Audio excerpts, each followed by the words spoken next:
Wrap up, protect your chains, and make sure your Broncos coverage isn't...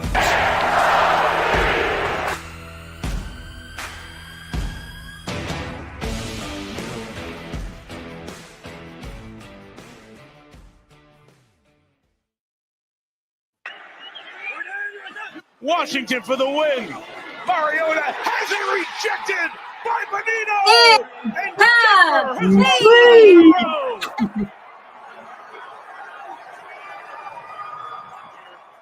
one of the top edge rushers. There's the guy who's going to come and open. There's the defender, Hufanga, who had to come over and watch him get picked.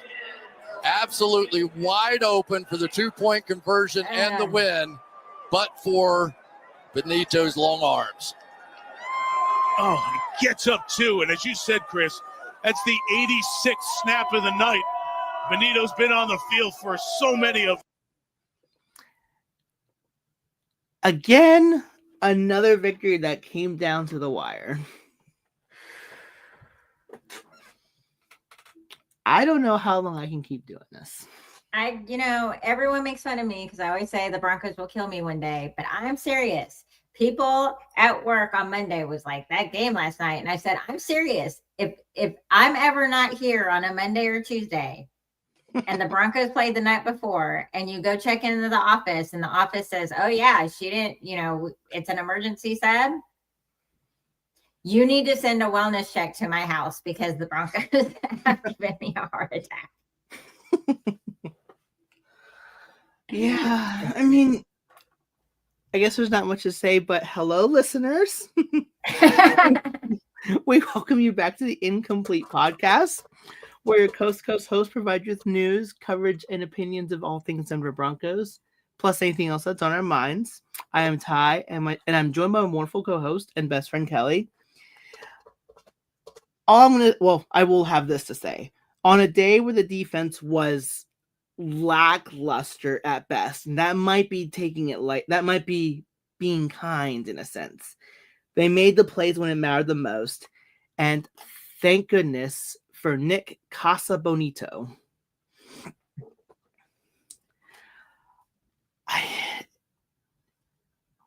I think I said it right there in the beginning. Like, I don't know how. Like, it's good that we're winning. But I was hoping that this game would be one of those where we can actually just sit back and be like, all right, like we got this firm in control. Before the bet, it is a victory. And we have to do our cheers. Yes, we do. Cheers. Cheers. 10 in a row. 9 in a row. 9 in a row. Sorry. But we are 9 in a row. 10 and 2. 10 and 2. Cheers. Okay, now, but I will add this though. Denver got to 10 wins in just 12 games, whereas last year it took us all 17 games to get there. So the important part is we are winning and we are in prime position to be in the best position as we possibly can for the playoffs. And then here's your buts. But the way we win these games, man, it's ridiculous. But, I remember last year doing a whole tirade and breaking down how the Chiefs were winning this way. Yes. And they were barely beating bad teams. And if it wasn't for a millimeter of sideline, but most of the Chiefs victories, if there wasn't a flag, they wouldn't have won. Mm-hmm. But the narrative on the Chiefs weren't that they were frauds. What was the narrative? It was, look, they just find ways to win. Sounds kind of familiar there. So, while, yes, I am the first to admit, I really wish more games were like the Cowboys game. That we just rolled up, we scored, we score again, We score again. Our defense makes a stop. Our defense makes a stop. Our defense makes a stop. Our special teams gets great return. Our special teams gives us great field position. For some reason, the planets and the stars and all the football gods have not aligned that we have 3 complete phases of a football team out there. But whoever finally gave the rum finally made the sacrifice. We are getting the wins. Yes. And when our defense is just stellar, our offense does just enough, makes the last drive to get the points. Our special teams, if we don't get a touchdown, gets it in to make the field goal. And this one, when our defense wouldn't make a stop, our offense answered every single time. Yep. And it just came down to, you really need to make the stop. You just have to do this. So again, it goes back, the question is always asked, would you want your team to sell everything and win a chip this year and be irrelevant for the next 10 years? Or would you, be like the Pittsburgh Steelers? You win more games than you lose, but you never go deep in the playoffs. And before 2015, I would have answered you, sell everything. I want the championship. I want to be Super Bowl champions. I want to say we won the Super Bowl. Mm-hmm. But these last 10 years, I'm telling you now, I'd rather be 10-2 and called frauds and go into the playoffs and maybe not make the Super Bowl this year. But it is more fun to watch my team win. I mean, I need heart blood medication and heart medication and, take my blood pressure all the time. And I get very frustrated with them on my TV. But it's more fun than 5-12. Oh, absolutely. Yeah, I think the way I look at it is and even from I'm not even going to talk. I'm going to put the analysts aside for a second. Some of the fans of other teams are calling the Broncos frauds at 10-12. All I'm going to be doing is look at the record. And I tell you, there were a couple. Granted, it was a little kid. There was an Eagles fan that's like, the Eagles are better. And I look and I point to the record let's see. We're 10-2. You guys are 8-4. Granted, the Eagles are still in the playoff hunt, but who has 2 more losses? Who has 2 more wins? There. So the fact that, and it's like that meme I saw when you're talking about it's like the HR meme where the Chiefs last year, they were getting all these last second victories, oh yay, and then you see the Broncos doing the same thing. HR, I need you here, please. So in reality, the NFL is not college football. You don't get into the playoff based on style points. You get in based on your record. No, and the Eagles in 2024, the Super Bowl champions of that year, right? Best in the league here, right? Yep. They lost to the Falcons 21-22. Mm-hmm. They barely beat the Saints 15-12. Mm-hmm. They barely beat the Browns 20-16. They barely beat the Panthers 22-16. Mm-hmm. They barely beat the Giants 20-13. The Chiefs 2023. Best team ever. They walk on water, right? Mm-hmm. They beat the Jags 17-9. They beat the Jets 23-20. Mm-hmm. They lost to the Raiders 14-20 that year. Oh, wow. They beat the Chargers 13-12. Chiefs 2022, still walking on water, right? Mm-hmm. They had to take the Titans to overtime to barely win 20-17. Right. They had to take the Texans in overtime to win 30-24. Mm-hmm. You know, if you listen to any of Akib's podcasts, he keeps talking about 2015 year. They flew into the Browns. They flew into Cleveland. It took them overtime to beat Cleveland. It took us to overtime to beat Cleveland 23-26. And I'm sure I was as frustrated that day as I was sitting there watching the Broncos with the Commanders. It is. Everybody is trying to win on Sunday. Mm-hmm. They are paid to win the game. Yes.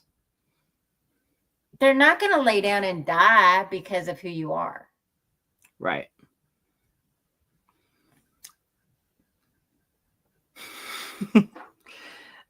And like I said, Mary, I think I text you. Maybe I underestimated Mariota wanting revenge because the last time he played us, he got sacked. Yeah.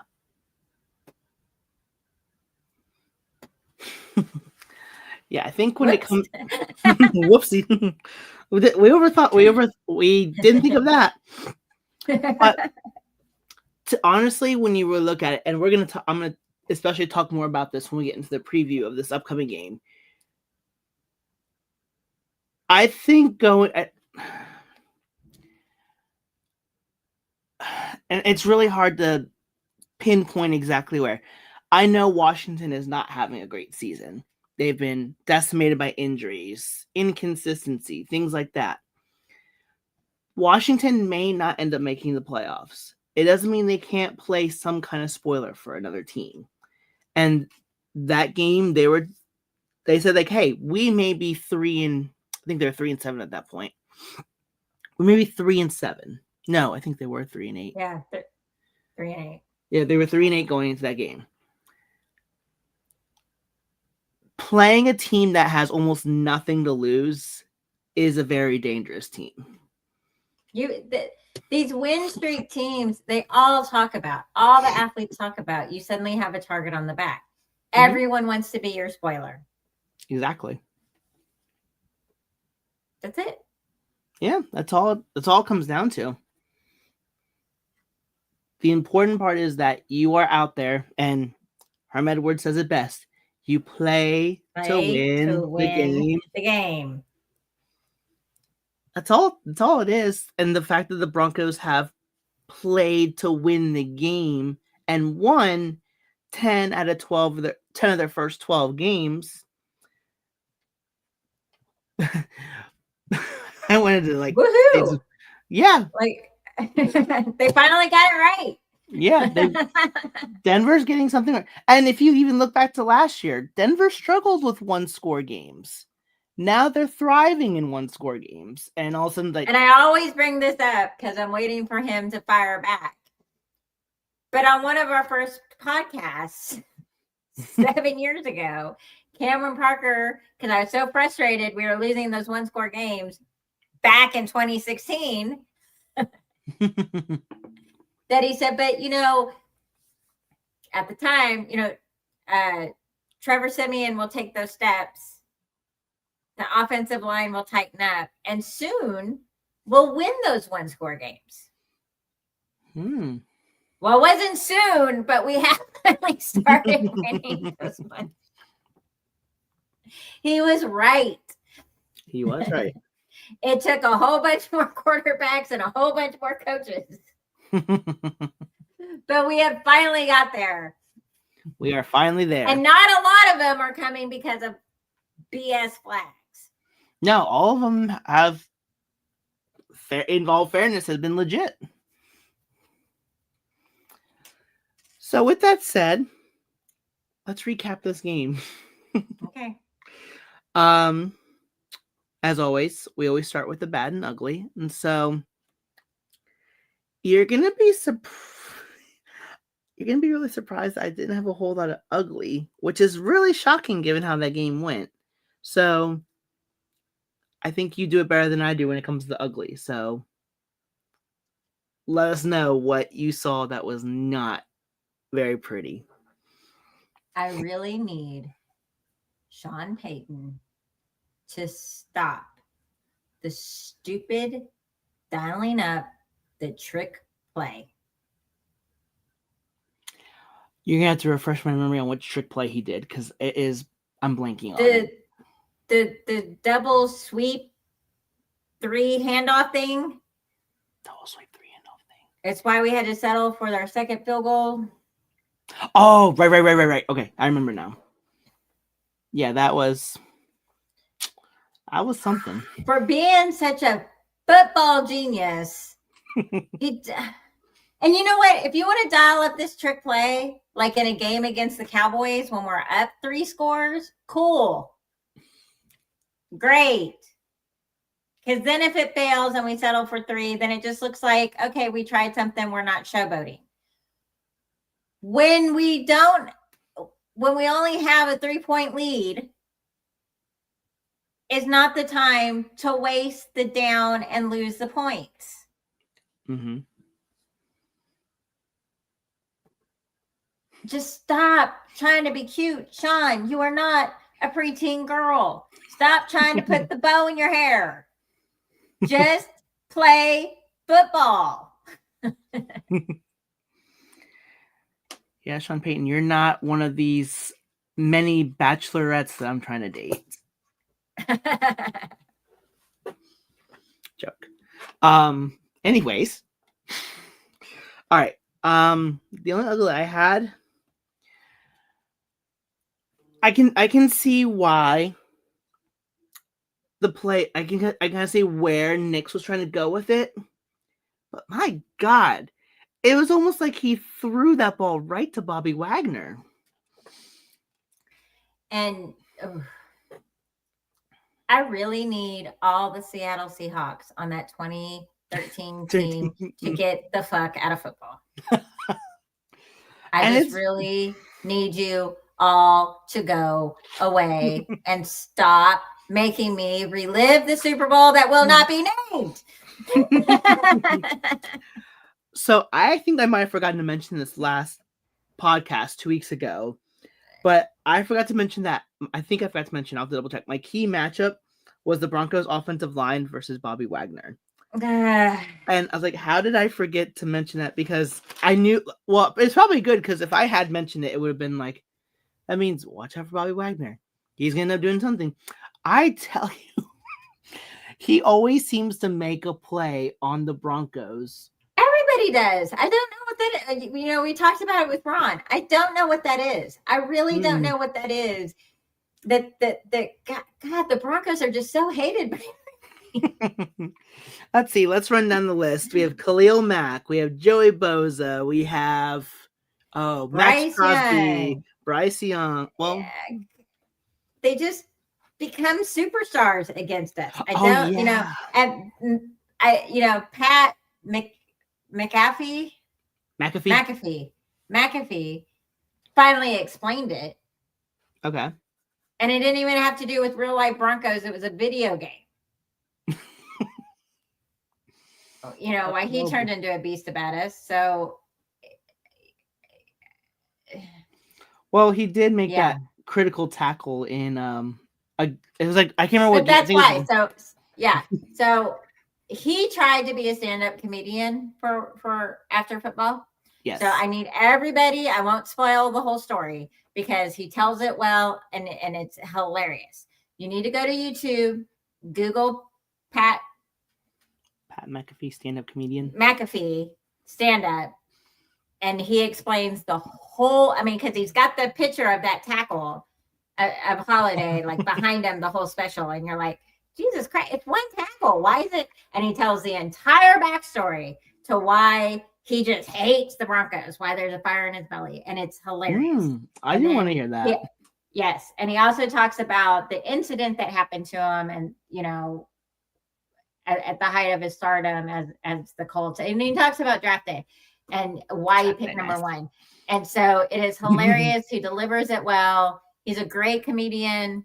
I don't know why he didn't go farther in stand up. He tells a great story of gambling with Peyton Manning.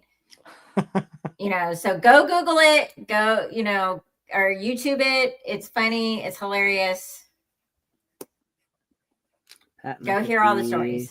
Stand up. Got it. And I won't give any of it away because he tells it much better than I could. But yes, I don't know what that is. And again, when it's the media, as a teenager and a 20-year-old, I used to say, Pat Ballin just must have fucked somebody's wife. Yep. But now these generation of people, never even met Pat Ballin and they still hate us. So it can't be Pat Ballin's fault anymore. Not at all. All right. Any other uglies? There we go. Oh yeah, I got 4 more. Oh, go for it. All right. Hold on. Popcorn time. Okay. Our run defense giving up 4.8 yards per rush. Oh, I actually had that in my bad, so boom. Oh my God. The third down conversion. Now overall, the first half was really bad. Some adjustments were made at halftime because they ended up being 8-17 overall. But by the end of the first half, they were 6 of 7. Yep, I wrote that down. And some of them were long. Some of them were like 3rd and 25, 3rd and 18, and they were still converting. And going into the game, but they did give up 30 first downs. We gave up 30 first downs. Yes. Wow, I must have The defense could not get off the field. Oh, yikes. I knew it was bad. I didn't realize it was that bad. Jesus. I was screaming at Vance all night. And I was like, I started liking you. So, and here's the thing with that too, is I remember them talking about it like puking it up basically.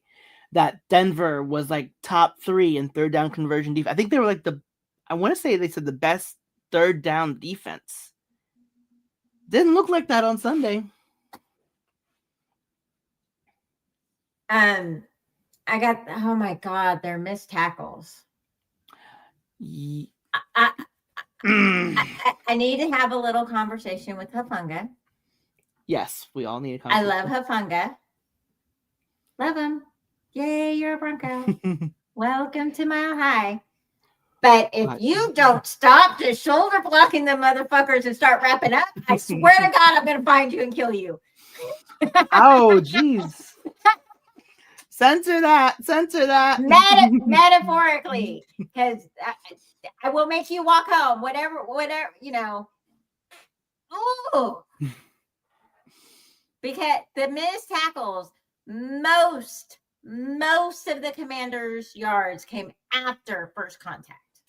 Yeah, I think it was I can't remember the number, but they had quite a bit of yak, basically.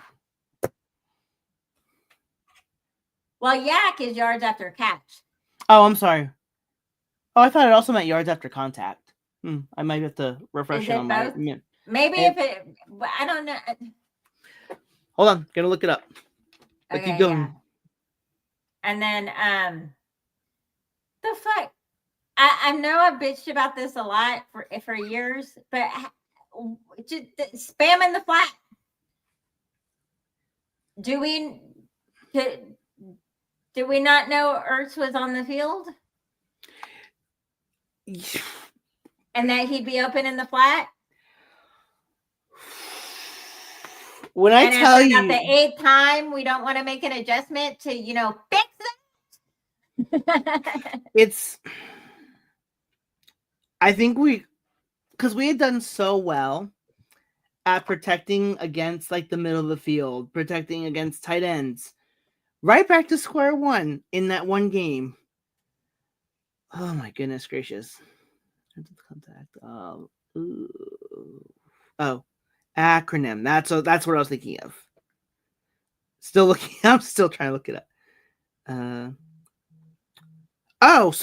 yards after contact could be yak, or you can call it yako. So YAC lowercase o. So just to clear it up, lowercase, I'll do YAC lowercase o, the yards after contact. So that way we're not confused with yak, which is yards after catch. Yeah. Just yako. Oh, I like that word, yako. Yako. And if anything, this game has shown we need a running game. Yeah, I mentioned that too. And I know Dobbins is hurt, but he's not coming back, and we need to find a solution. Here's what I'll say about that. RJ only had 87 yards. Mm-hmm. And Washington had 143. Yeah. So I'll leave it. I'm going to say this about that. I know RJ Harvey had the 2 touchdowns, but he only had 35 yards. And someone mentioned, I think it was Mike Tirico mentioned on the on the broadcast. We're doing the podcast here, that all 3 of Denver's running backs are like 205 yards or below. We need someone like a Derrick Henry that can spell RJ Harvey and that can just, like, I want to say without being too weird, pound the ball, like just pound the rock. Get those 3-4 yards. So RJ Harvey is young. Yes. And I watched the all 22, and there are things he does not see. There are times lanes are open and he doesn't see it. Mm-hmm. And that could be coached. And I like RJ Harvey. Oh, yeah. It's fine. And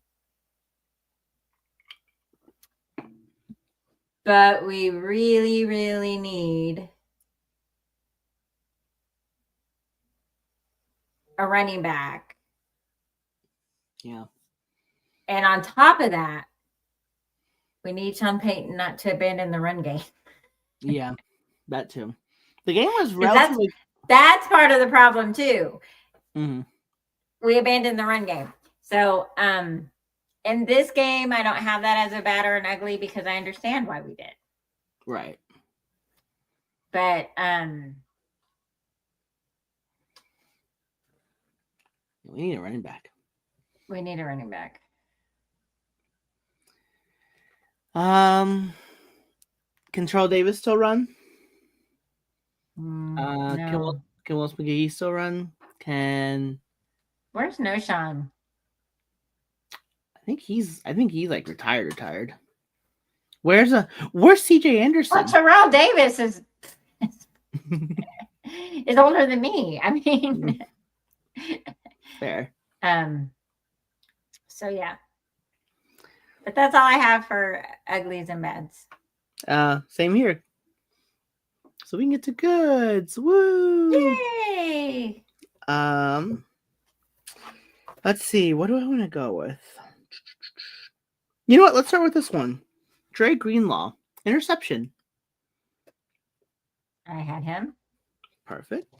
It was just like really good that he like was able to drop back into coverage and was able to get that taken care of. And I'll do one more before you start up again. Which one do I want to go with? Let's go on this spectrum, because since we were just spectrum, let's go on this area because we were talking about tight ends earlier. Evan Ingram had probably his best game as a Bronco in that game. Yes. And I have a feeling it was part of the game plan because he was targeted 9 times. Yep. He caught 6 of them for 79 yards. And of course, the big play. Yeah. But on 2 of the 3 TV touchdown drives, he had a big play to keep that drive going. Yeah.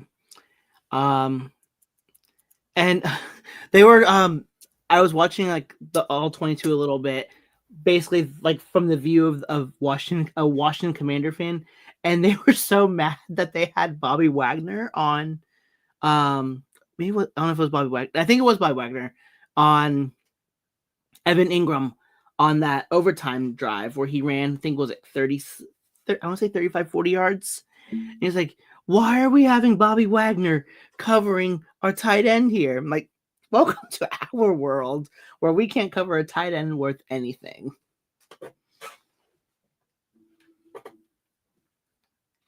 But your turn. So, as much as I want Hufanga to stop throwing the shoulder and wrap up, he did have 10 tackles and 3 assists. Yes. That was good. It was very good. Although I will... I'm going to reflect a little bit on the bad here, in a sense, because I just thought of this. When we had a chance to end the game on the Jahdae Barrett interception, which would have been an amazing rookie moment for him, Hufanga's got to wait until the ball gets to the guy before he starts tackling him. Yeah. I can understand why, but just wait a moment. Bonitto did that stupid thing too, where he hauled a guy up for no reason. Mm-hmm. And that cost us a flag. Right. So, Hufanga maybe couldn't see the ball and was trying to guess. Right. I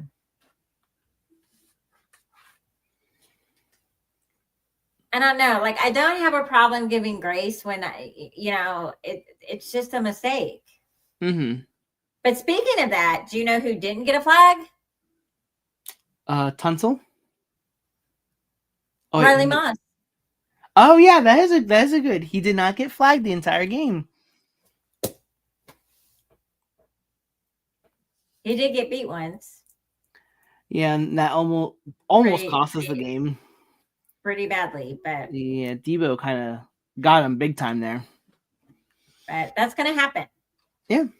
I know I would like perfection every single one of my players, but that's not life. But he wasn't tagging on jerseys. He wasn't being flagged. Mm-hmm. I also have Sutton. Yep. He had 5 catches for 62. He was targeted 6 times, which makes me happy because I feel like for some reason they're not targeting Sutton as a wide receiver one. Yeah, I've as noticed often that as I would like them to. That's something that definitely has been noticed, not only by me, but for the entire Broncos community, Broncos country, fandom community, whatever you want to call it. I don't know if it's just because teams are preparing themselves better for him, or they know that the main focus is that we want you guys to beat us, but we're going to take Sutton out of the game. So you're going to need to rely on Troy Franklin, Marvin Mims, Pat Bryant, guys like that. Because they know Sutton, if they throw him the ball more, he definitely would be probably like a top 10 receiver. He probably is like somewhere around the top 15. And I think teams realize that, and they try either that or Bo or Sean, whoever's running the plays. They're trying to get more Franklin, Mims will be another conversation I'm going to have here in a bit. And Pat Bryant, just trying to like go like the tight end or like do the Duck Dynasty connection there. So I don't know what it is. I don't know if teams are better preparing for them or Sutton hasn't been in the game plan as much. But he has been a very critical piece of this offense, especially on third down and when a big play is needed. So Sean Payton or Bo Nix, Sean Payton, get him involved. Bo Nix, you see him open, throw it his way. Because I would love to see by the end of the season, Courtland Sutton to break a big touchdown.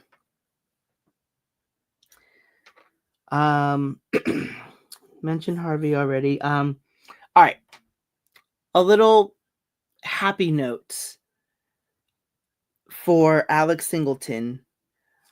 And I mentioned this to you. For the amount of flack I've given him the early part of the season, that key pass deflection was probably not the one thing. It was a key part in helping the Broncos win in the long run. And the fact he did all this after having recovered from surgery to remove a cancerous tumor from testicular cancer, and to play the way he did, because he also had 6 tackles. I'm really glad that the SNF crew gave him an honorary game ball for his performance. I got that touchdown throw right before the half. Yes. Before the knee drop. And the fact, I'm not really happy with the 29 out of 45. I really think 45 pass attempts is too much. Yeah. But 315 pass yards, everybody complaining, Bo didn't throw the ball. 315 yards. 315 yards. Yep. Yeah, I wasn't huge on the whole 45 pass. Like, by the time the game ended, and I was like, damn, he really threw the ball 45 times? I feel like it was so much shorter than that. But kind of had to throw the ball a lot because guess what? The running game wasn't working. And whose fault is that? Sean Payton for abandoning the running game. Of course, may not be all his fault. Well, yeah. It wasn't producing a lot. So. Right. I have our kick returns. Yeah, we had some solid ones. Mims had 3 for 68 yards, and Bidet had 2 for 50 yards, which means they're averaging 25 yards per return. Beautiful. Can't be mad about that. All right. I have one more good, but it's not the good that you're probably going to like.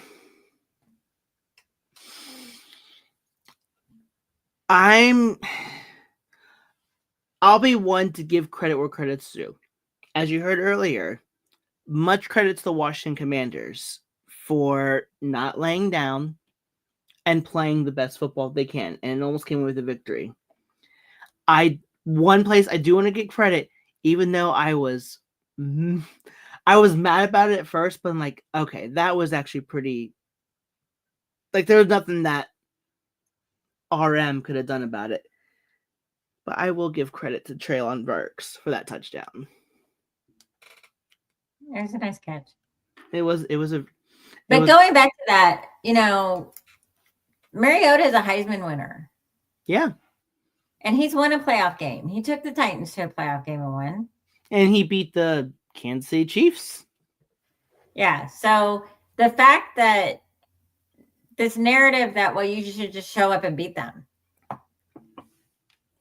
What, Mariota's not gonna play football because it's the Broncos? So anyway, okay. I don't want to go back on that.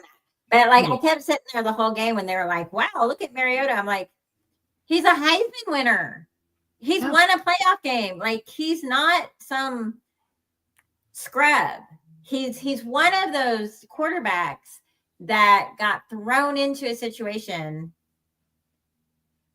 that he had very little control of, and he couldn't be successful in it. And so now the league has just kind of kicked him around. Mm-hmm. It doesn't mean he's not a good quarterback. There are quarterbacks that play in college that don't make the pros that are still very good quarterbacks. Right. Excuse me. And they could have made the pros if they went to the right team and the right system with the right coach that had the patience to develop them. They just don't. Just like the bus that get drafted and then they don't do well. Mm-hmm. For every one of those, you have to know there's someone who didn't get drafted that deserved a chance and would have been successful. Absolutely. So anyway. All right. And that was all I had. Okay. So I have the funny note that we swept the NFC East. Oh, yeah. We are NFC East champions. We are undefeated. And we can hang that up on the banner alongside of our last year's NFC South champions. And then I have the two beautifuls. I have Bonitto's block 2-point conversion. Yep. And I have overtime Bo. 4 for 4, 71 yards. Surgical perfection. I don't know what it is about him. I don't know why, he's got to be losing to be perfect. I don't care at this point. When he threw that interception, I know I tweeted out, fourth quarter Bo did not show up. But that's okay. We have overtime Bo too. Bo decided he needed to work overtime. So all of us complaining, why can't they play good football for 4 quarters? Why can't guess what? We don't have to play good football for 4 quarters either because we found a fifth way. Yep. We found a fifth quarter and we'll to play just better. Show up and play it overtime. How's that? Yes. Can't beat that. Yeah, that's it. So another victory, 10-2. And I think also here, I'll even add another beautiful because just a few days before we played, guess who lost and went down to 6-6? The Chiefs. And I tell you, I would like to thank the football gods for that because I still think we'll lose in Christmas Day in Kansas City. But as long as I don't have to watch the Chiefs win on Thanksgiving and Christmas, I'll be okay. And I said that at one point, checking the food in the oven. I was like, oh, they can't win on Thanksgiving and Christmas. Absolutely not. Thank you, Cowboys. Yes, we don't give Dallas a whole lot of credit, but we'll give you credit here. It was fun this week watching Chiefs fans on Twitter just get completely, I guess I can say, bent over backwards on the whole fact that they're bad, the Broncos are good, they're calling us frauds, and there was someone, I can't remember the account's name, but they posted the Chiefs score against the Commanders and our score against Commanders, and that the Chiefs won 28-7. Yeah, and we won 27-26. They're like, They're like, interesting. The Broncos fans came in droves and went, interesting. Showing their loss to the Cowboys when we beat the Cowboys. Showing their loss to the Eagles when we beat the Eagles. So. And showing our win because we beat them. Yeah. So again, I know college football tries because how their system is set up to use the transitive property. But the transitive property does not work in football where because one team beat a team more than another team beat a team, that makes them better than that team. And the Chiefs proves that because while, yes, the Chiefs beat the Commanders by more points than we beat the Commanders, we have beat the Chiefs. Yes. So that, and now I know in college football, they look at that and they go, oh, well, Vanderbilt beat Alabama.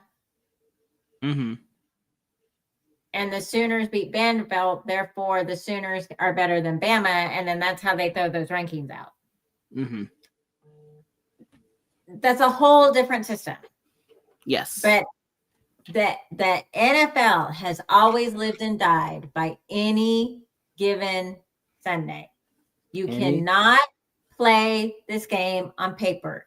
You cannot apply mathematics and transitive property and theory to it. At the end of the day, you have to line up your 11 guys and the other 11 guys and you have to snap the ball, and you have to make the throws, and you have to make the catches, and you have to make the tackles, and you have to see when the 60 minutes is done, who has the most points. Yep. And the only thing that messes this game up is this goddamn awful officiating in this league. Ooh, yep. And for the Commanders upset about some of the plays that should have been flagged for the Broncos, I think there's a lot of flags that were missing for the Commanders. And on the tying touchdown, or what would have been the tying touchdown if they just went for the extra point, there's an obvious pick play missed. Yep. There is OPI missed. Mm-hmm. I cannot count how many times Tunsil false started and didn't get called. Yep. Cannot tell you how much holding I saw.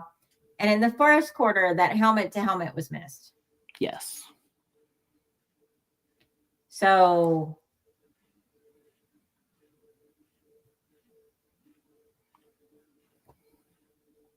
it's a wash. Yeah. I don't want to hear that you think they missed a play, that the refs missed a flag, because the refs that was a terribly officiated game. Yeah. Yeah, there's quite a bit missed on that would have penalized. They said that there was like 10 penalties in that game. If you really think about it, Washington should have been penalized at least 10, maybe even 11 times. So they called 5 on each team and then just called it a day and whatever. Yeah. Yep. It is what it is. But that does. So, and also with everyone, with the fraud talk, I don't hear this about the Patriots.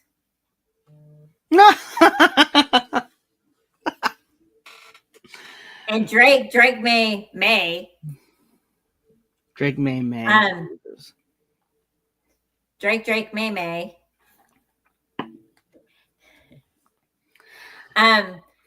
They have the 31st easiest schedule.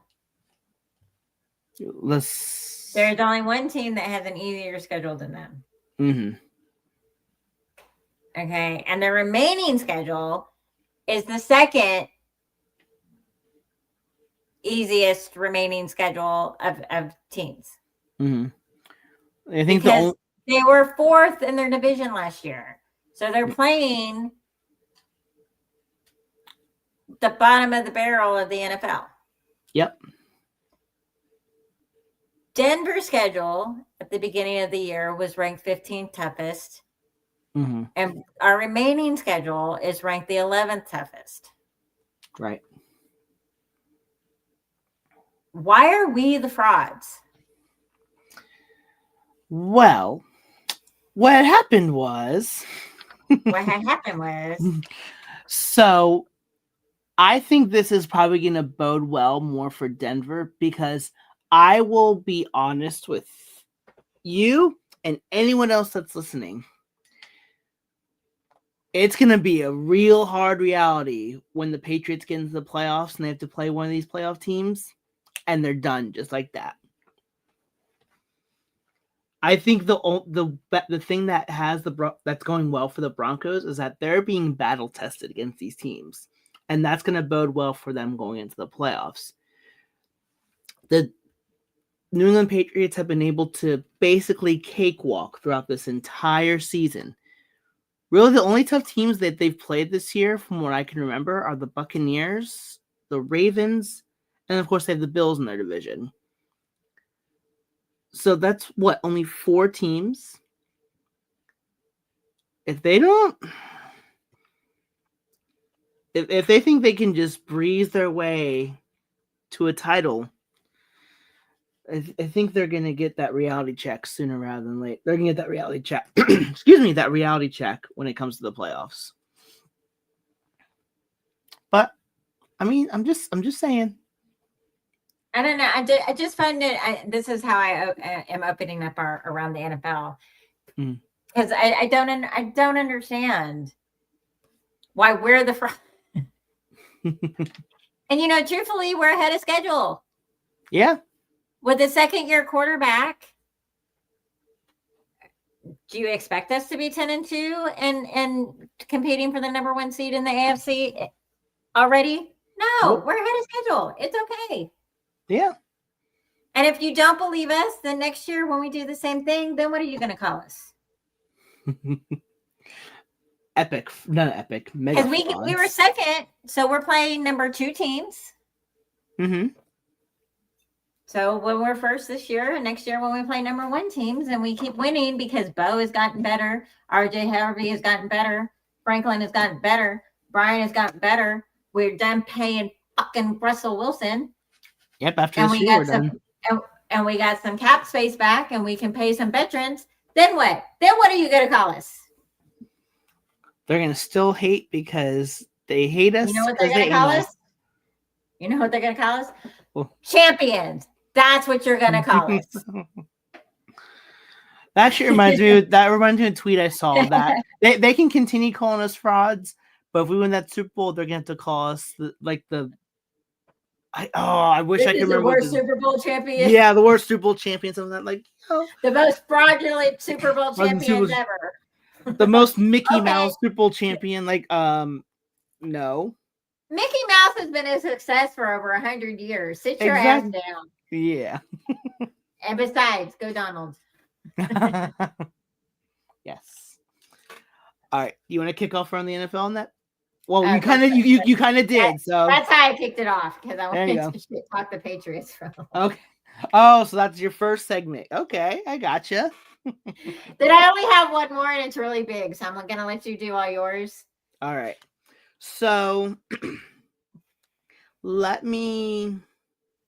Actually, first we'll start off with some Broncos news because this did happen while we were away. The Broncos did sign Will Lutz, Luke Wattenberg, and Malcolm Roach to extensions. Will Lutz becomes, I think, one of the top 6 paid kickers in the league now. Luke Wattenberg, kind of like on the low end, but it's probably good for him because, all right, actually, hold on. Let me start with this before I go to Malcolm Roach. I will admit, I was one of those that's like, why did we pay Luke Wattenberg? He's like I've seen his play. He's not been that great. But thinking of the whole scale of the team, I think it's best for Bo Nix to have a consistent offensive line to help out. And so on that mindset, I'm like, and to okay, be fair, that's fine. He's gotten better. Yeah, he's gotten better over the past couple weeks. We complained about him 2 weeks in a row, and we haven't complained about him since. So yes, he's fixed something because we're not screaming at the top of our lungs about him anymore. Right. And then Malcolm Roach got an extension too, which John Franklin Myers isn't really happy about, but he's also kind of like, oh man, why didn't I get a contract extension? I think at this point, because it was Jay Weaver who mentioned, like, do you think John Franklin Myers would get an extension? And this was a few podcast episodes ago on when he commented on it.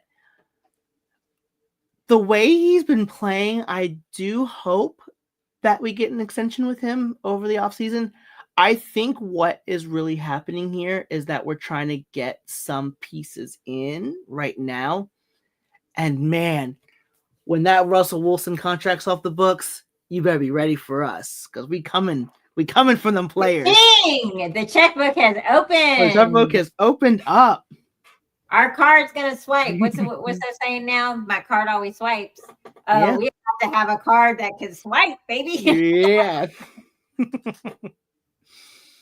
All right. But something outside of what's happened in Denver.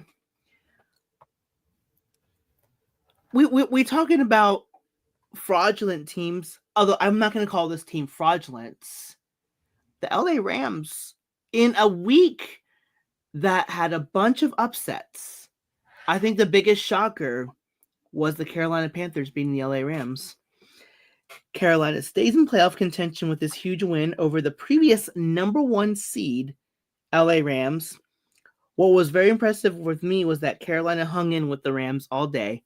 Granted, it wasn't Carolina, so take that as you will, but the Panthers, for the amount of, not the amount of flack, Bryce Young has dealt with a lot since he's come into the NFL. It's actually nice to see that Carolina is trying to initiate a system where they're surrounding him with various playmakers that can help him develop as a quarterback. Now imagine that, developing a quarterback where a lot of fans were like, I've kind of given up on Bryce Young. I mean, there was at one point, I think the Panthers, in a sense, it also could have been because of injury, gave up on him. But he's gone through these first 13 games. Granted, he's won a little more than half of them. But Carolina right now is, they're 7-6, a little more than half. 500, yeah. They're above 500, and they're right there with Tampa Bay trying to win the NFC South. So, Well, and again, we call it a trap game, right? We scream all the time, watch the trap, watch the trap, watch the trap. Yep. You cannot show up and assume you're going to win. That they're just going to lay down for you. Mm-hmm. Carolina surely didn't lay down. They're not supposed to. No. And on that note, because the Rams lost and the Bears, probably the second most interesting upset, even though both teams were kind of around that same record. Actually, I think they were both 8-3 at that point. If you were to tell me that the Caleb Williams-led Chicago Bears through the first 13 weeks of the season would have the number one seed in the NFC, I wouldn't have believed you. No, and again, that's why we play the game. And I was listening to a Chicago Bear fan because apparently they're being called frauds too. Ah. Join the club. Join the club. And they said, okay, yeah, great. We were 5-12 last year. So what? So we go to the playoffs and we're out. We're one and done. The playoffs at this time last year weren't even a discussion. This is more fun. And that's what I'm saying. Yeah. And that's what I'm saying. They're winning football games. Yeah. Right? And everyone calls them the cardiac Cubs. Right, instead of the Chicago Bears, because they're winning the same way that we are. Yeah. The I'm not a huge Caleb Williams fan, even though he came out of USC, fight on. But he beat UCLA every time I needed him to. So there you go. There you go. But these young guys are going to play football, and it when you let someone develop, when you let them come into their own, it doesn't always look like the movies. No. It's not just a montage. You have to see the ugly things that happen, the struggles, the slumps last a lot longer than the 7 seconds that the movie montage makes it look like. The epic action hero scene. Yes. Hi, Trevor. You hear your name earlier? You're like, oh, is she talking about me again? No, I'm talking about Travis Simeon. My last around the NFL moment before I get to the game of the week and before we get to your big moment. And we were talking about rookies last year because we have Caleb Williams, Drake May, Bo Nix, all those guys. The Vikings actually, let me start off with this. Man, JJ McCarthy, one can't stay healthy for the life of him. It's not looking good. So he was out. RG3. Yeah, RG3. So the Vikings had no choice but to start Max Brosmer, who was I think he was undrafted or 5th round pick. He's undrafted rookie. Man, did he have a day he wants to forget on Sunday against the Seahawks. And one play in particular where the Vikings down 3-0, facing a 4th and 1, driving to hopefully take the lead. Brosmer got blitzed, and as he was going down, tries one of those funky, I guess we can say, of the funky like sidearm throw. Man, it went right to Ernest Jones, and he sprinted 85 yards down the field for a pick six. It was part of a 5-turnover day for Minnesota. Brosmer becomes the first player to throw 4 interceptions in his first start since one Nathan Peterman, back when the Bills were not doing so hot, for Buffalo to throw 5 against the Chargers in 2017. Also, a little bit of note, Seattle got their first shutout victory since 2015 when they shut out the Chicago Bears. And it was Minnesota's first time being shut out since they were shut out by the Packers in 2007. But man, poor Max Brosmer. Hopefully game 2 goes better for him, unless JJ McCarthy plays. But that's all I have for on the NFL, outside my game of the week, that is. Okay, so I wanted to open up a discussion about parity in the NFL. Okay. So, a lot is made about the NFL salary cap and why can't owners spend more? And one, because, Jerry Jones would just go buy everybody. But the NFL has always stood by its salary cap and how it does the draft and its traditions and procedures like that because of parity. Mm-hmm. And I think the parity in the NFL is what has everybody calling us frauds and the Chicago Bears frauds. Okay. But the reason why the NFL wants a year like this is because the NFL has promised, and they don't want every team to be 500, right? They want some to lead the pack, and that means some are not going to do well. But you want a fan base to believe every year could be their year. Now, that doesn't always happen, right? You look at your starting lineup some years and you're like, yeah, we ain't winning a game. But there's very few teams that have won 0 games for an entire season. Right. And they want playoff races like this year. Mm-hmm. A lot of teams still have a realistic chance to get into the playoffs. Right. Any given Sunday, this whole playoff picture can shift. Right. And to me, that's a better NFL than when the New England Patriots were going to winning 17 AFC East titles out of 18 years. I think or when the Colts were winning 7 and 8. Mm-hmm. And I love Peyton Manning. And then he came and he won, 5 in a row for, AFC West ones for Denver. And I loved it then. But again, and, the Chiefs winning 9 straight now. Right. We get frustrated. We get tired. All the conspiracy theory starts because how can they win 9 years in a row? Right. So it's really exciting to watch football now because nothing's a given. Yes, the Patriots are sitting on top of the AFC. They got a 99% chance of making the playoffs. Mm-hmm. Broncos are holding number 2. They got a 99% chance of making the playoffs. Yep. The Jags at 8-4 leading their division only have a 79% of making the playoffs.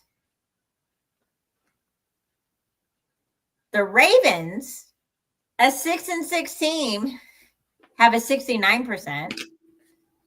The Chargers, 8-4, have a 61%. Colts are sitting at 8-4, have 72%. The Bills sitting at 8-4 have a 90% chance.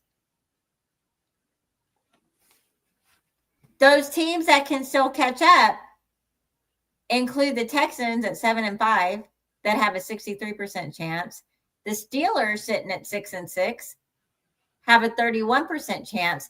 But if they beat the Ravens this weekend, that skyrockets to 92 points, 92%. Wow. And if they lose when the Steelers and Ravens meet again in week 17, that could decide, depending how the teams do in the interim, that game could be deciding who goes to the playoffs between those two.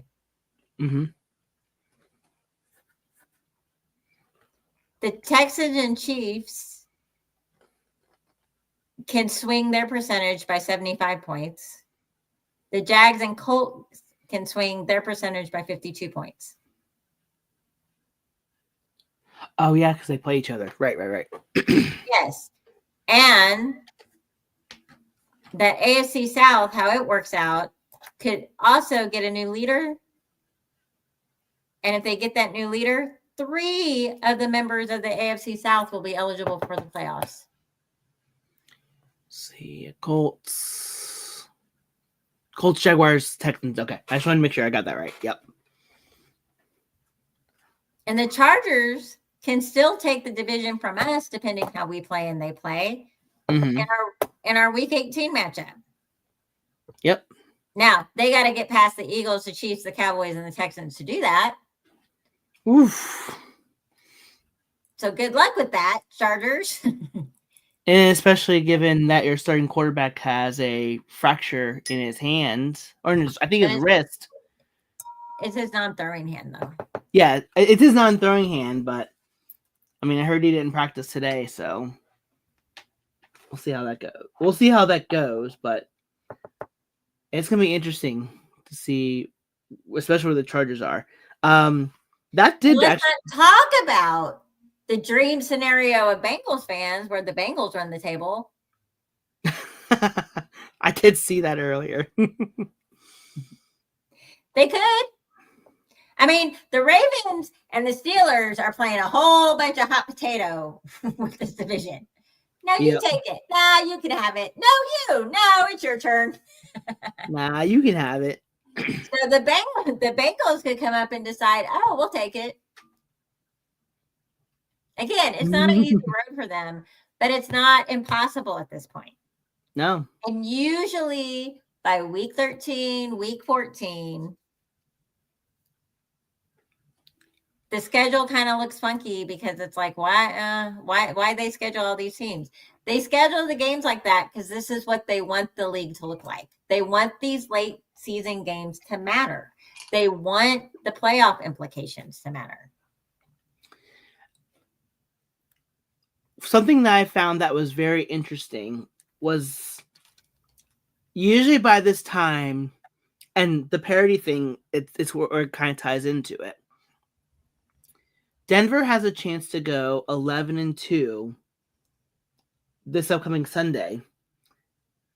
Usually by the time the teams reach like their 10th win, you already can be talking about playoff clinching scenarios. The craziest thing about this season is that, and I mean, even the Patriots, they're 11-2, but they still haven't clinched a playoff berth.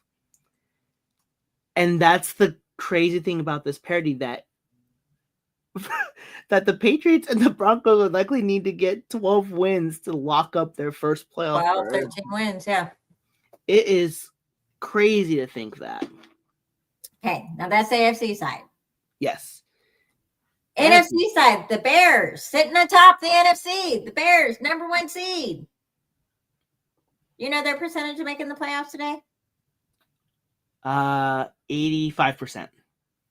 76%. What? 3 teams below the Bears have a higher probability of making the playoffs with 5 games less. Jeez. The Bears still aren't even a favorite in their division. Wow. The Rams have 96%. The Eagles have 95%. Or the Bears and Rams are 9-3, but the Rams are sitting at 96% of making the playoffs. The Eagles are 8-4 and are 95%. The Bucks are at 7-5 and have an 84% chance. The Seahawks at 9-3 have 93% chance of making the playoffs as it stands today. The Pack at 8-3-1, because we're English and have ties now, have an 89% chance, and the 49ers have a 90% chance, but they're sitting on their bye. Two-play spoilers are the Lions at 7-5, who still have a 43% chance of making the playoffs. If they win this weekend, that jumps up to 58%.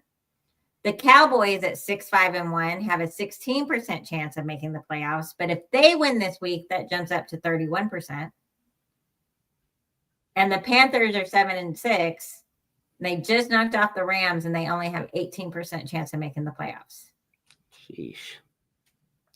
Wait, so you're telling me that the 6 teams behind the Bears in the playoffs all have a higher chance at making the playoffs than the number 1 seed Bears themselves? Are you serious?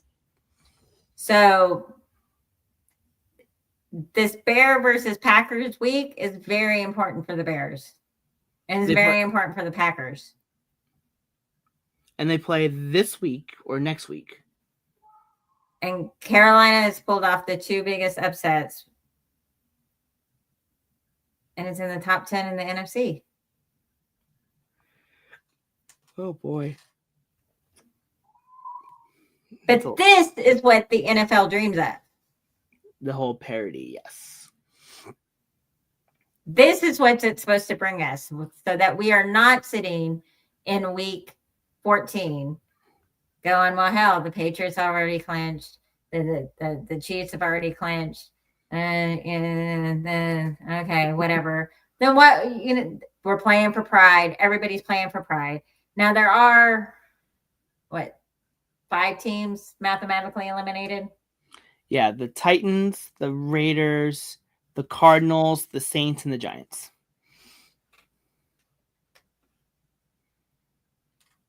But that's it. Everybody else, well, some very slim.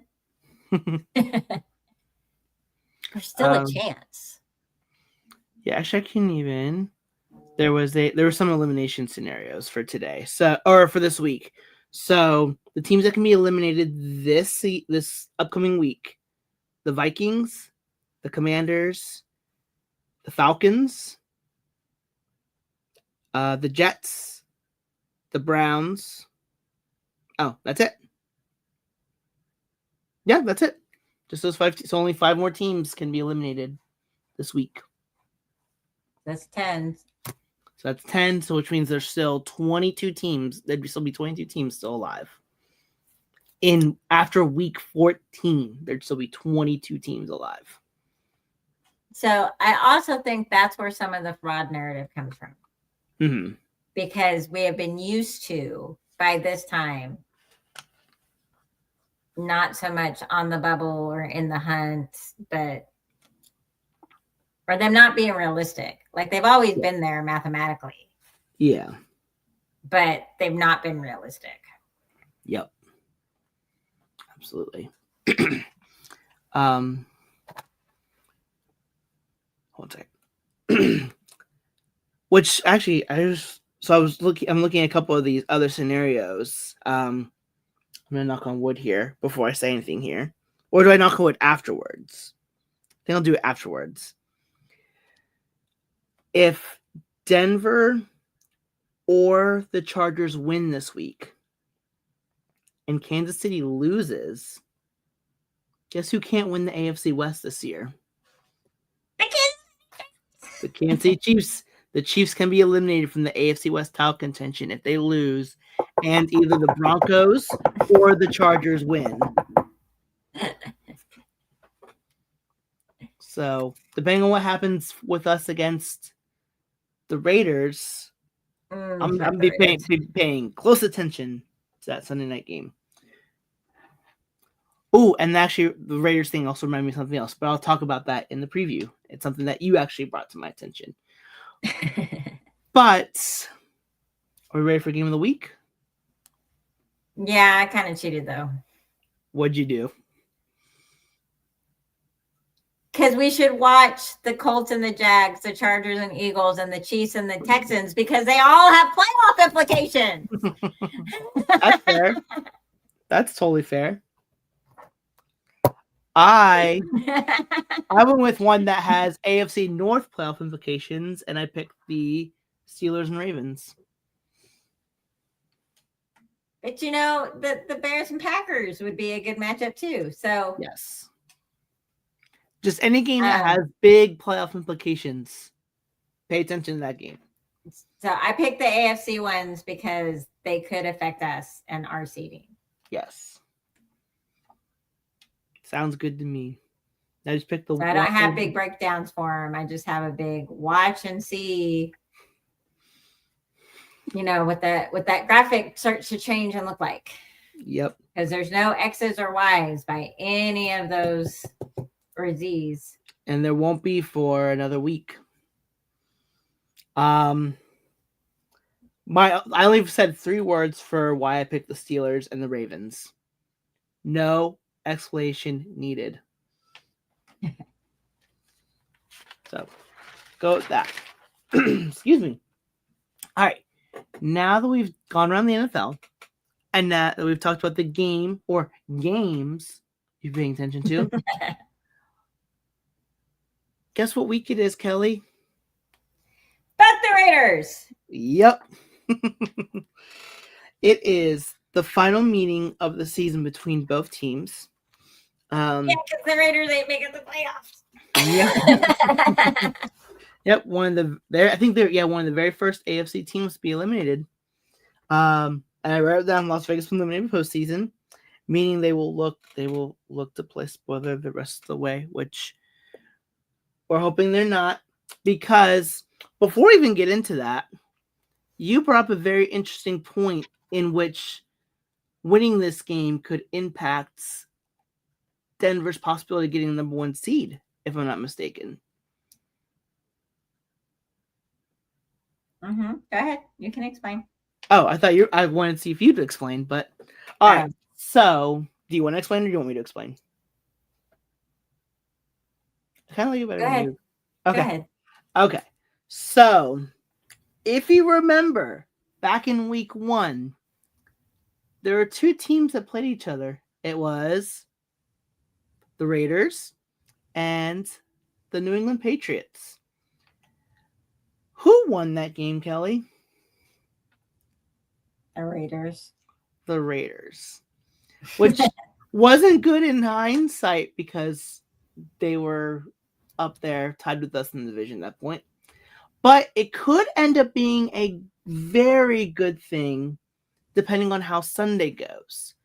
So, because, and this is a perfect tie into the parity you were talking about, Denver and New England are right now battling for the number 1 seed. After New England's bye, they play nothing but AFC teams the rest of the way. They've played all 5 of the NFC teams they have. Denver, in the meanwhile, after this game, they'll have their 1 NFC team, the Packers, and then they'll play 3 AFC teams, the Jaguars, the Chiefs, and the Chargers. If for some reason these teams win out, meaning both the Patriots and the Broncos, they go into tiebreakers. Well, the first tiebreaker is they would look at head-to-head. Broncos and Patriots don't play each other this year. So we move on to conference record. If they both win out, they will both have the same AFC conference record, with both of them having only suffered 2 losses to AFC teams. So we go to a tiebreaker you don't see very often, and it is the common opponents. Both the Broncos and the Patriots, let me just double check before I even forget, have both played the Raiders. 1 second, I just lost it.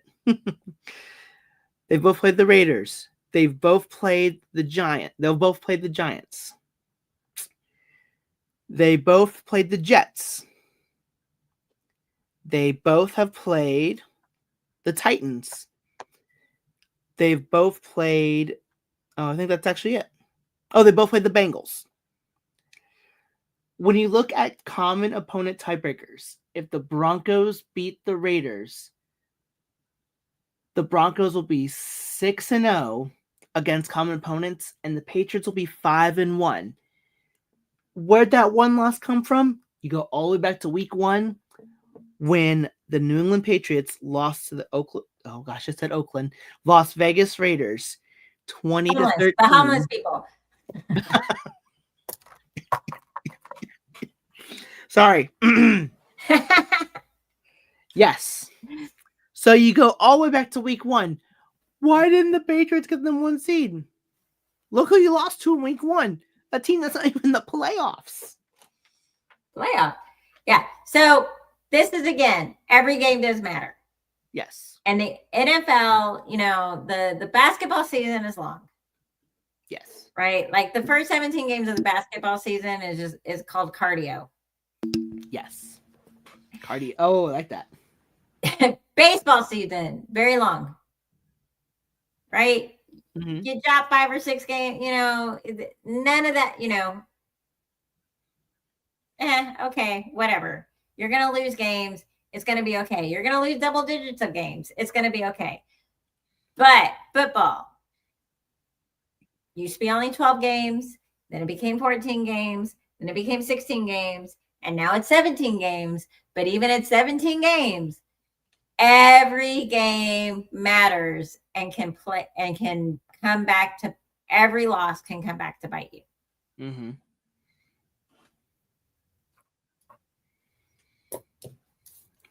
So that even if that's what it comes down to and we get the tiebreaker, yeah, like you're still gonna say that. It's like, yeah, sure. Thanks for helping us win the tiebreaker, but still, fuck the Raiders. Yeah.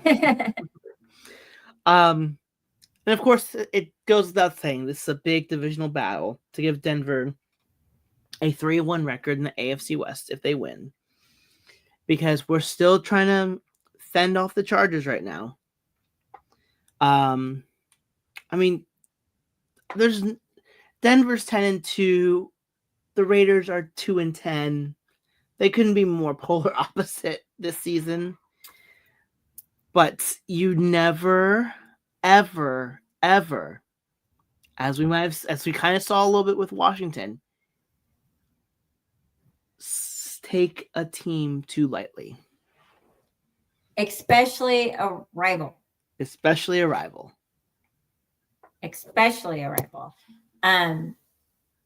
The closest thing to Broncos and Raiders to me, it's like a college rivalry game. Yeah. It's, it's like Bama and Auburn. It's like Mississippi and Ole Miss and Mississippi State. It's like Michigan, Ohio State. Michigan and Ohio State. Like Oklahoma, Texas. Well, I would say Oklahoma and Oklahoma State more than Oklahoma, Texas. And I would say it's Texas and A&M. Interesting. Okay. That hate just runs deep. Mm-hmm. And it's generational hate. Everybody has a story about where their Raider hate started. Mm-hmm. Mine was, Mike Shanahan really nailed it home because Al Davis owed him money. And when the Raiders came, Mike Shanahan said in no uncertain terms, we're going to beat the fucking Raiders. Yep. And all the veteran players who played under Mike Shanahan will tell you, we were to beat the fucking Raiders. Absolutely. So I know my hate stems more from that, more than when Elway played them. I mean, it was really when Shanahan came. I don't really remember under Dan Reeves truly hating the Raiders. It was Mike Shanahan's culture that really, I hate the fucking Raiders. Fuck the Raiders. And it's hard as someone who really likes the history of the NFL. Al Davis was really important to the NFL, and he really, really helped the AFC become a conference and prosper. Right. And he really helped with the TV deal. Yeah. The NFL community really owes Al Davis some things about that. Mm-hmm. But fuck his Raiders. So, I can know those facts about Al Davis. And still. But I really fucking hate the Raiders. Yep. Yeah. So, it's a division rival game. We go to Vegas. It's a kind of shorter week for us because that game didn't end. Like, I love everybody saying that game started in November and didn't end until December. Yeah. So it was a late East Coast game. And see, again, I heard that Peyton got a hotel and that they didn't fly home in the middle of the night from some sources, and some sources say they flew home. So I don't know why my source claims that Sean Payton likes hotel rooms, but half my sources are like, no, Peyton likes to get a hotel and stay the night. And I'm like, why? But the world may never know. And I don't really want to know. That's a rock I'm just going to leave unturned. So I'm scared, and because one, any given Sunday, and two, I would like a game to fall. One, I really need the football team not to get too high on themselves and thinking that they don't have to do any preparation and they're just going to keep winning and roll without putting any effort. And I don't see any signs of that, but I just don't want that to start being the case. Right. Okay. Yeah. I gotcha. Two, if we don't lose a game before the playoffs, we're going to have to win 18 straight. 10, 11. All right, so it would be 10. Packers be 11. Jaguars 12, 13. Yes. Wait, hold on. We're at 9 now. There's 5 more games. 9 plus 5 is 14. 14, yep. And if we get if we don't get the bye, it would be 18. If we do get it, it'd be 17. Oh, ooh, yeah, that'd be tough to do. Even System couldn't win 18 in a row. Right.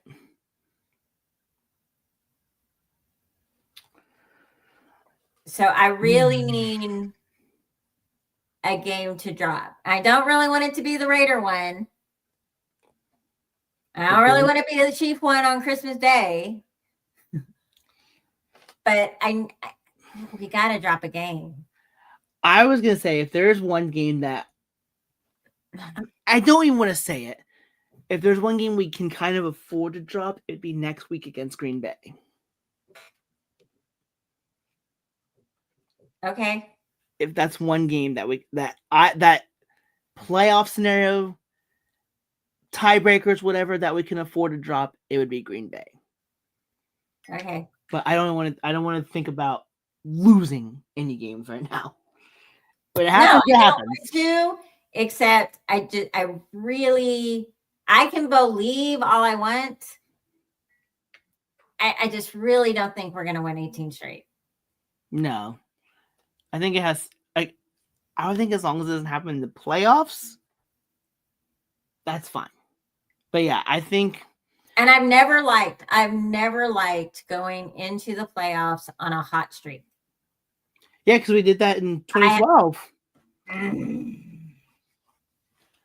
I've never, ever, but I've always wanted to drop week 14, week 13, drop one of those games. But by then, we've had the division clinched when I've talked about it before. So it's really hard to say, but I still, week 14, 15, 16. I don't want it dropped. I don't want the last game of the season to be a loss. Yeah, because you want to go. Because I don't want to end on a losing streak and kind of sit there. Mm-hmm. It's a little different now because we used to not rest our starters. Mm-hmm. You know, you used to play your guys. Like right. John Elway never sat out week 16. Right. When he was heading to the playoffs. And I don't remember Peyton Manning doing it. I could just be not remembering. No, I think every time they had a bye, he at least played one half, from what I remember. Okay. So I don't want it to be the last game. Mm-hmm. So I really want to drop one of the next three. I want the streak to end. I can just turn off all the news media about how we're frauds and, oh, look, this loss proves it, whatever. Because I don't want to try for an 18-game win streak. Yeah, that's gonna be tough. And I don't want it to be the last game of the season. And I want it to be against the Chargers. Yeah, especially if that game ends up being really important for the division. Right. Or the bye. So yeah, maybe the Packers. So, but the Raiders are getting, Max Crosby and the culture of the Raiders is not to lay down and die. Right. They're not going to lay down and die. Nope. They're going to show up. They want to be the ones that end it. Yep. They probably still have a bad taste in their mouth losing on Monday night. Thursday night. Yeah, Thursday night. Whatever night game we played. Whatever night game it was. And they hate me as much as I hate them. So, it's a divisional game. It's a road game. We played really late Sunday night. We're probably tired. Yeah. So I predicted it as a loss. I'm not going to change my prediction. I'm still going to say that maybe we lose this game. Okay. Not because I think they really have something for us, just because how win streaks go, how tiring it is, and how people do play for pride. Mm-hmm. Absolutely. Sorry, I'm looking back to see what I picked as far as You picked a loss too. I did pick a loss. Oh, I did pick a loss. Yeah. Look at that. Interesting. Oh gosh. Oh, I picked Commanders as a loss earlier in the season, and we won that one. So I think so did I. But again, we thought it would be Jaden Daniels, and we had no idea we'd be on an 8-game win streak. Yeah. Let me look and see what I have. Okay. The only loss I actually predicted that was correct was the Chargers one. Well, because we were on this streak. So that was the last time we lost the game. So look at that. Look at that. All right. I'll do this before I do my pick. Key matchups. You said it. Max Crosby. I still say watch out for Ashton Genty. Although I was watching the preview, and his offensive line isn't really doing him any favors. So take that as you do. He is a superstar player, and superstar players sometimes get past bad O-lines. Yes, that's true. Right? Like our O-line for Super Bowl 2015 was not very good, but Peyton was a good enough player. We didn't really realize how bad they were till all the other guys stepped in the line. And we were like, what is this O-line doing? So that's true. So we're coming off a run defense that just gave up 4.8 yards per play. So yeah, and that's actually one of my key stories is that then the Broncos defense needs a bounce back game. If there's any team to do that against, it's against a Raiders team that ranks bottom 5 in basically almost every category. And then of course my 4 words that we love to say, watch the trap game. trap game. Yep. Especially with Green Bay and Jacksonville coming up at home. And it's going to be interesting because Denver hasn't been home, in a sense, since that Kansas City game. So they've had the bye. They had to go to the East Coast, play a late East Coast game. And even though it's on the West Coast, a little bit further west than where Denver is, they still haven't. They won't be home again till like their next home game's not until the 14th. So it's been almost a month since they last played a home game, and so but they had a 10 in a row at some point. Yeah, I think they had 3 in a row at one point. Let's look. I know they had the Eagles game, then they had to go to London, and then they came home. But I think you're right. I just gotta figure out when that was. Ignore all the rustling of my papers here. They played the Colts and the Chargers on the road. Then they played the Bengals at home. Eagles and Jets on the road. Then the Giants and Cowboys at home. Texans on the road. Then Raiders and Chiefs at home. Oh, it hasn't been more than 3. It's only been at most 2. But the back-to-back, it's been kind of been grueling because most of them have been like they go one place and then they go. Well, but we get back-to-back at home after that. I don't know. Like I said, I didn't feel like the schedule. We've done a lot of schedule previews where I'm like, why are we getting back? This one I felt like, other than we always get the Chiefs after their fucking bye week. Mm-hmm. Didn't matter this year. Nope. Didn't matter this year. And we had a mini bye before we got them. So it was a little more fair than I feel like it's been in the past. So right.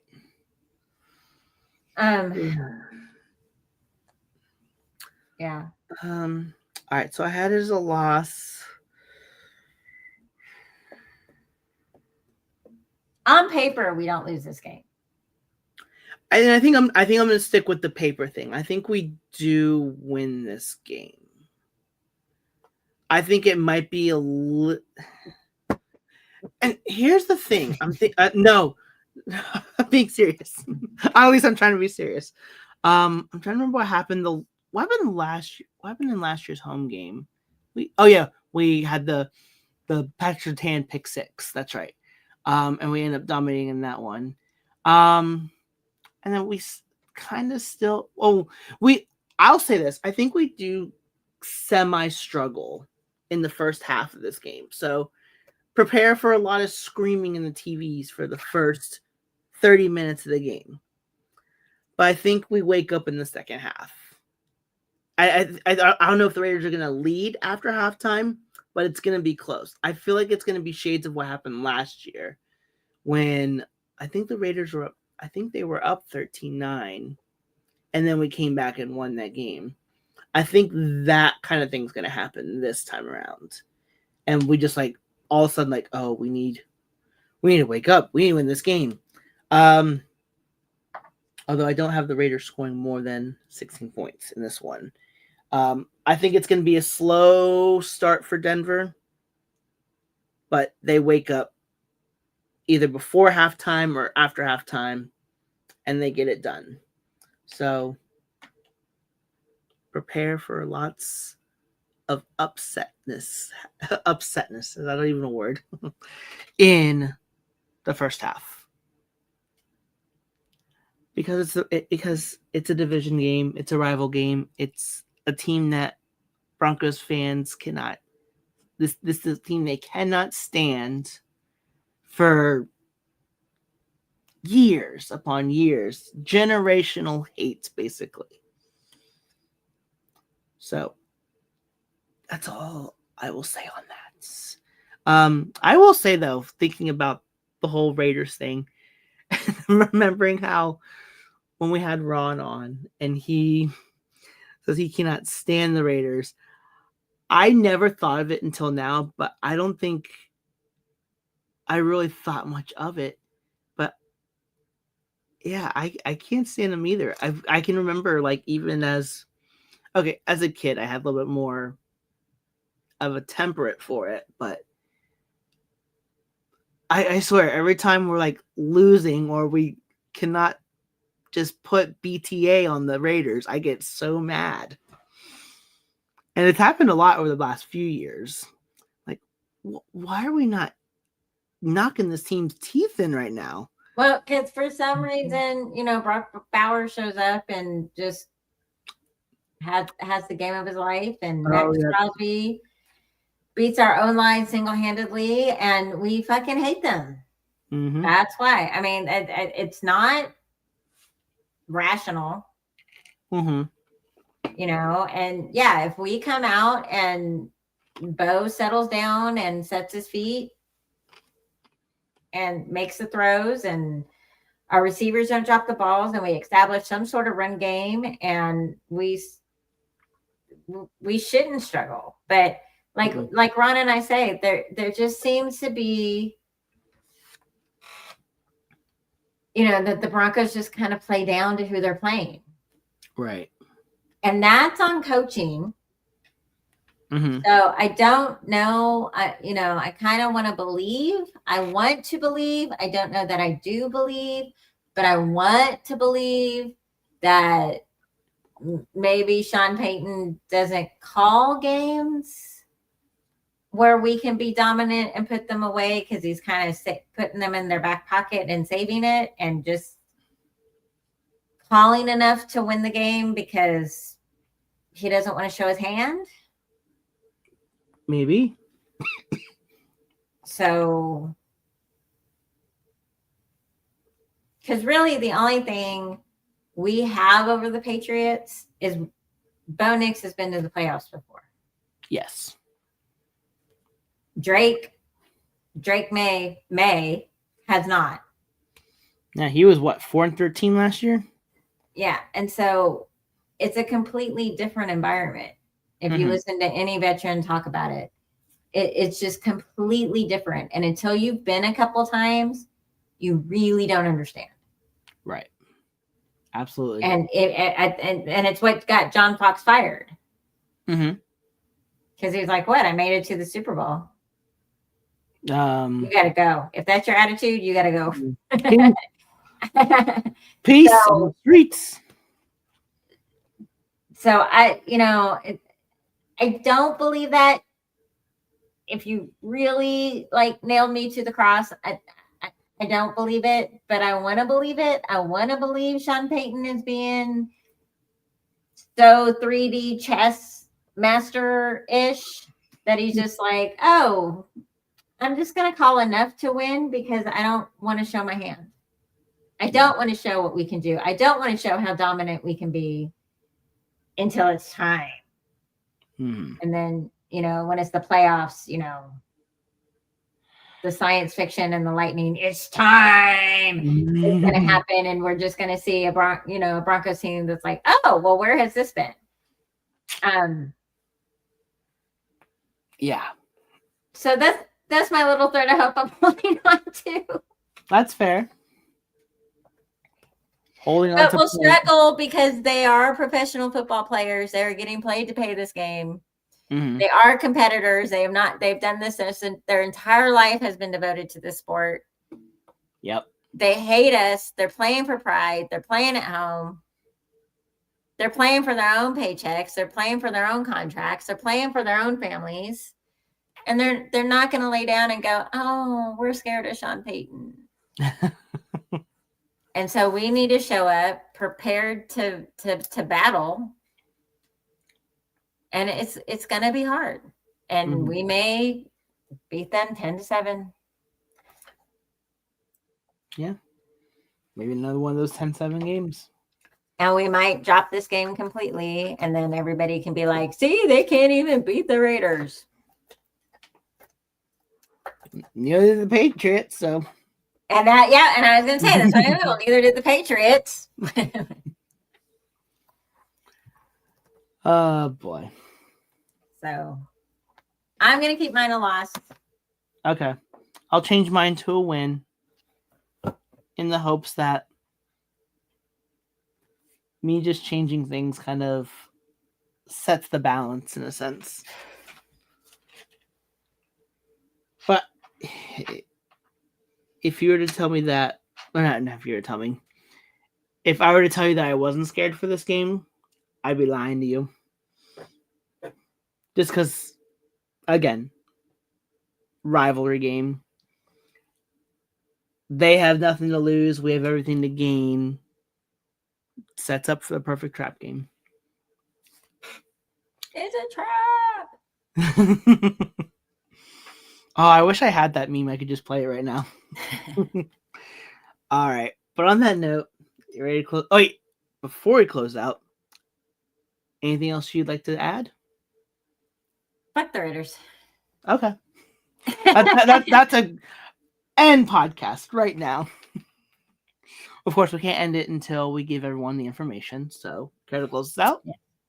As always, you can find me at I Love to Leave on X.